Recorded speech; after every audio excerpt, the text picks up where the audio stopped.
Praise the Lord. சங்கீதம் 45ஆம் அதிகாரம் 11ஆம் வசனம். அப்பொழுது ராஜா உன் அழகில் பிரியப்படுவார், அவர் உன் ஆண்டவர், ஆகையால் அவரை பணிந்து கொள். ஆமென்.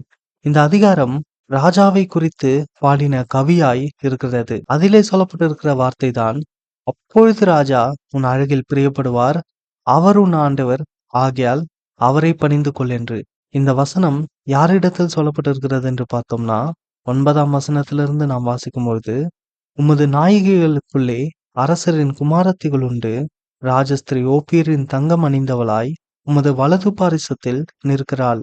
குமாரத்தியே கேள், நீ உன் செவியை சாய்த்து சிந்தித்துக்கொள், உன் ஜனத்தையும் உன் தகப்பன் வீட்டையும் மறந்துவிடு.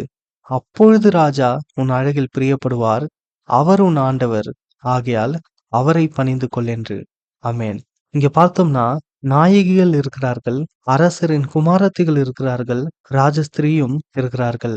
இவர்களுக்குள்ளே பொதுவாய் சொல்லப்பட்டிருக்கிற ஒரு அட்வைஸ், ஒரு போதனை தான், குமாரத்தியை கேள், நீ உன் செவியை சாய்த்து சிந்தித்துக்கொள், உன் ஜனத்தையும் உன் தகப்பன் வீட்டையும் மறந்துவிடு என்று. ஆமென். ராஜாவினுடைய சமூகத்தில் பார்த்தோம்னா அநேகர் இருக்கிறார்கள். இவர்கள் எவ்வாறு ராஜாவை பிரியப்படுத்த வேண்டும் என்று இங்கே சொல்லப்பட்டிருக்கிறது. வேதத்தில் கூட நாம் வாசிக்கிறோம், ராஜஸ்திரீகள் 60 பேரும் மறுமனையாட்டிகள் 80 பேரும் உண்டு, கன்னியருக்கு தொகையில்லை, என் புறாவோ என் உத்தமியோ ஒருத்தியே என்று. ஆமென். ராஜாவினுடைய சமூகத்தில் அநேகர் இருக்கிறார்கள். ஆனா ராஜாவை பிரியப்படுத்துகிறது யார்? இன்றைக்கும் நம்முடைய ராஜாவாகிய இயேசு கிறிஸ்துவின் இடத்தில் அநேகர் இருக்கிறார்கள்.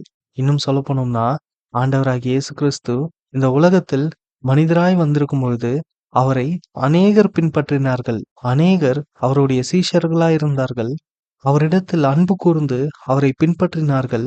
அதிசயத்திற்காகவும் அற்புதத்திற்காகவும் அடையாளத்திற்காகவும் ஆண்டவரை பின்பற்றினார்கள். அப்பத்திற்காக பின்பற்றினார்கள்.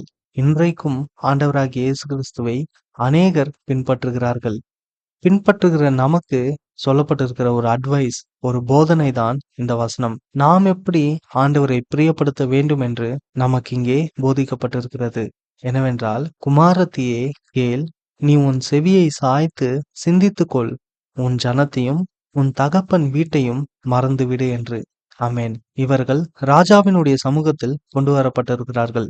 இவர்களுக்கு சொல்லப்படுகிற வார்த்தை, நீ உன் ஜனத்தையும் உன் தகப்பன் வீட்டையும் மறந்துவிடு என்று. அதாவது, உன்னுடைய பழைய வாழ்க்கையை மறந்துவிடு என்று. ஆமென். ஆண்டவர் நம்மையும் சூழ்நிலைகளிலிருந்து, மனிதர்களிடத்திலிருந்து வெளியே கொண்டு வந்திருக்கிறார். இன்னும் சொல்ல போனோம்னா, நம்முடைய பாவமான வாழ்க்கையிலிருந்து நம்மை பிரித்து பரிசுத்தமாக்கி ஆண்டவருடைய பிள்ளைகளாய் வாழ வைத்திருக்கிறார். நம்மை ரட்சித்திருக்கிறார். நமக்கு சொல்லப்படுகிற வார்த்தை தான், உன் ஜனத்தையும் உன் தகப்பன் வீட்டையும்.